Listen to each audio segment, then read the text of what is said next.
Researchers at SpyCloud find new vulnerabilities that can get past even multi-factor authentication. A major publishing company announces that it's suing an AI company for copyright violation, and just because, well, who doesn't need a little constant chaos? Twitter announces a use it or lose it policy. These top tech news stories and more for Wednesday, May the 10th, 2023. I'm your host, Jim Love, CIO of IT World Canada and Tech Newsday in the US. Researchers at the threat intelligence firm SpyCloud have found 6.34 million sets of credentials, including corporate email addresses and passwords that came from only 9 large telecommunication companies. Those 9 companies generated almost as many compromised credentials in total as 167 other companies in the report. The same report goes through many of the things we already know. Too many companies have poor password hygiene. Over 60% of people reuse passwords, which makes them highly vulnerable. But the surprise in the report was a growing exploitation of what are called cookies.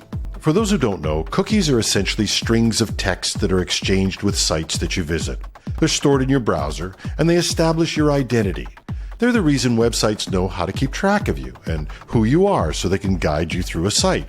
And that's useful.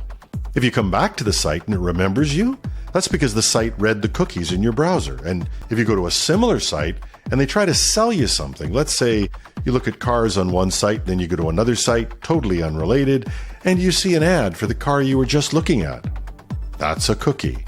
And that's either useful or mildly annoying, depending on your point of view.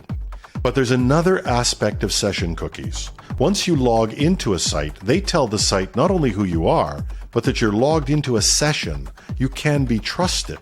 So if someone could steal those cookies, they could gain access pretending to be you.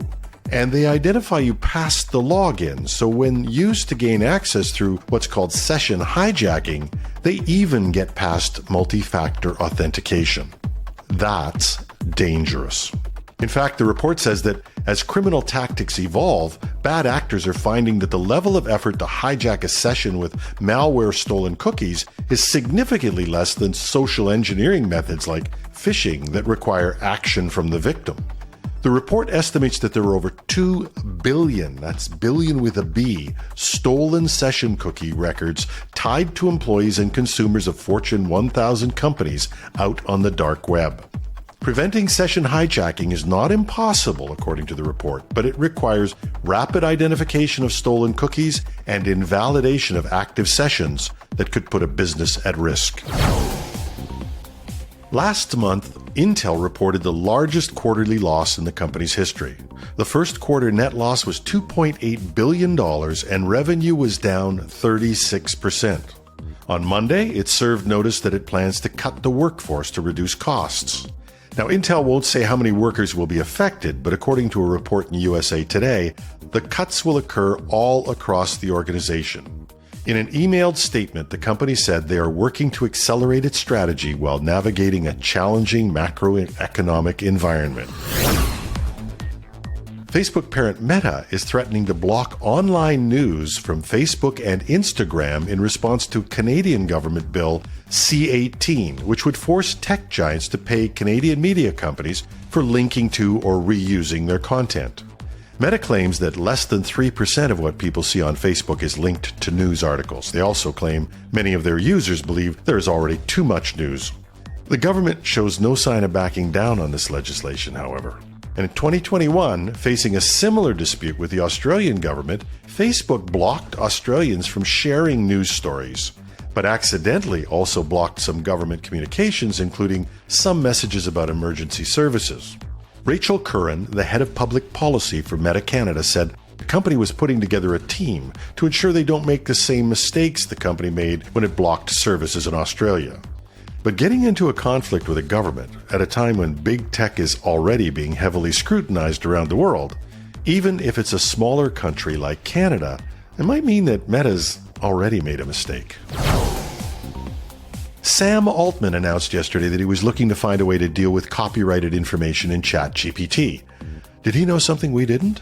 Today, textbook giant Pearson announced that it sent cease and desist letters and laid out plans to take legal action over the use of its intellectual property to train AI models. This announcement follows last week's 15% drop in share prices when its key publishing rival, Chegg, said publicly that its business had been hurt by the rise of ChatGPT. Pearson announced that it would develop its own AI model, which could claim greater accuracy if it was trained on Pearson's data. But that advantage is lost if other AI models have trained on Pearson's data.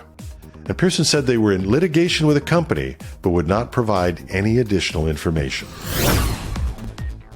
Use it or lose it, that's the message from Elon Musk. According to a tweet sent Monday, Musk has warned all inactive Twitter accounts would soon be deleted. Musk also warned that this could cause follower counts to drop. Now, Twitter's official policy considers a user inactive if they haven't logged in for 30 days. But it's unlikely that Musk really meant that that was the point at which all accounts would be deleted. His tweet refers to no activity for several years. He did manage to threaten his favorite whipping boy, NPR, saying that Twitter might reassign its account. In turn, NPR reporter Bobby Allen pointed out that it would be a violation of Twitter's inactive account policy and proposed that NPR could just log in but not tweet to prevent deletion or reassignment.